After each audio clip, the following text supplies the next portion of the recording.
Today I'm going to be teaching you about Latin nouns and breaking down the three main components of them and therefore show you how to form them, which is number, gender, and then I'm going to decline one for you and show you what cases are and how they work.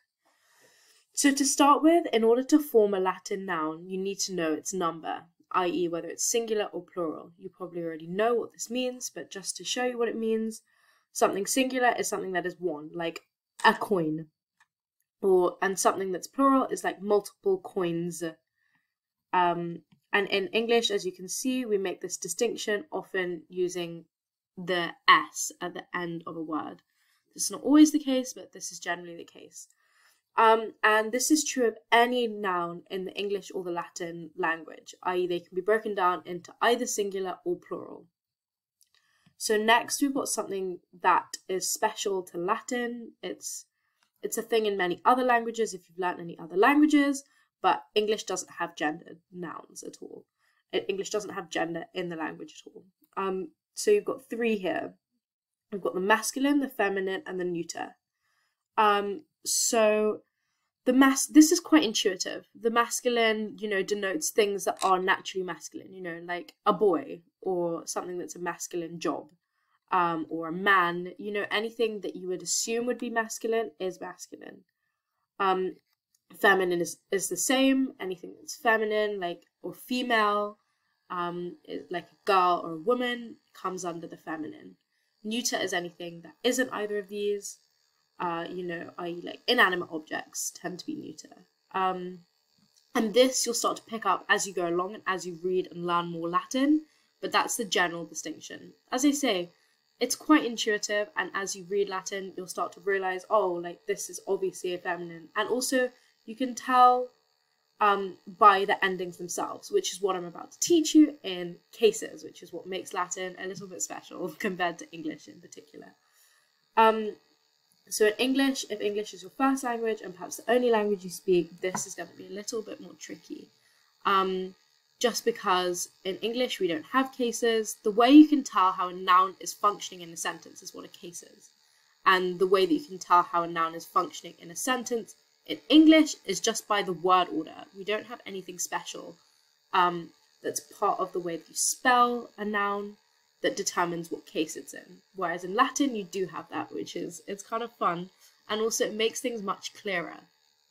You'll start to get to love it. I certainly do. So in English, the bare bones of a sentence is the subject and the verb. That's all you need for a simple sentence in English. That's all you need. Like, the girl ate. That's it. And that's a sentence. That's a complete sentence. These here that I've written out are a little bit more complex. So I'm going to be taking you through the cases in these, and then I'm going to show you your first Latin noun. I think that it's very important to be starting in English, because then it's easy to relate, and there's a big part of translation, which is part of Latin, and just learning generally about Latin in English is going to build up your foundations much better than if we just rush into Latin. So we're going to break down these 5 sentences and then go into our first ever Latin noun. So for sentence 1, in terms of nouns, you've got 2 components. You've got the boy and the girl. So the boy is the thing doing the chasing, doing the act of chasing. In the sentence, the boy chased the girl, and therefore he is the subject. You may have already learnt this before.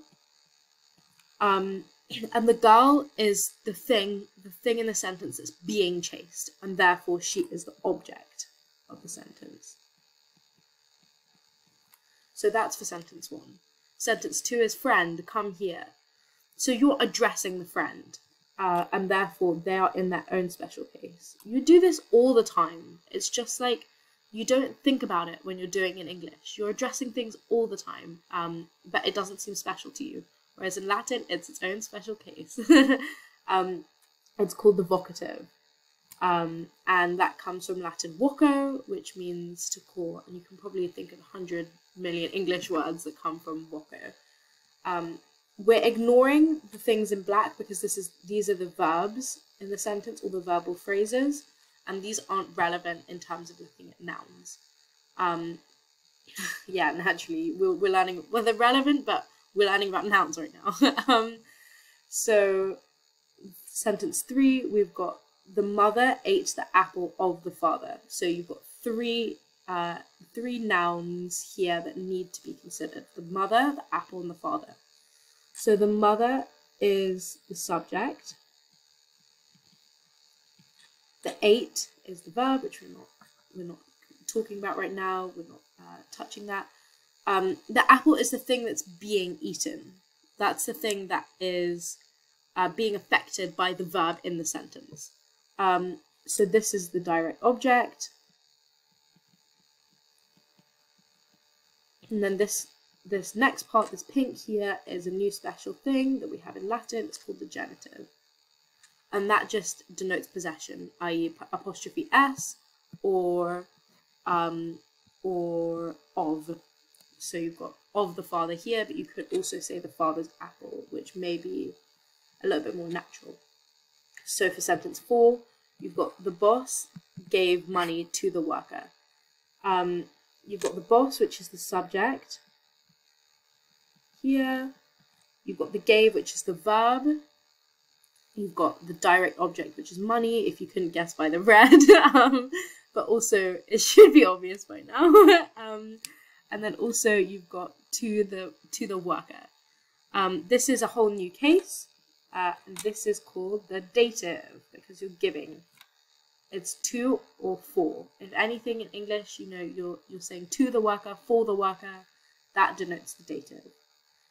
In the final sentence, you probably have already guessed, the girl is the subject.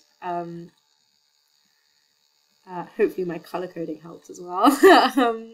And then you've got a whole little phrase here, which is in our final case that I'm going to be teaching you today, which shows you all the cases in Latin, and it's the ablative. The ablative is essentially for anything else. I think that's the easiest way in terms of basics to explain it. Like, if you're saying the word like by, with, in, from, anything like that, that is the ablative case. Essentially, what the others are not. So now I'm going to be teaching you, there are 5 groups in Latin of how Latin nouns decline, or they get their endings and therefore can function in the parts of the sentences that I've delineated above. I'm going to be teaching you the first declension, so the first group. These all end in A in the nominative, which is the subject. This is the special name for the subject.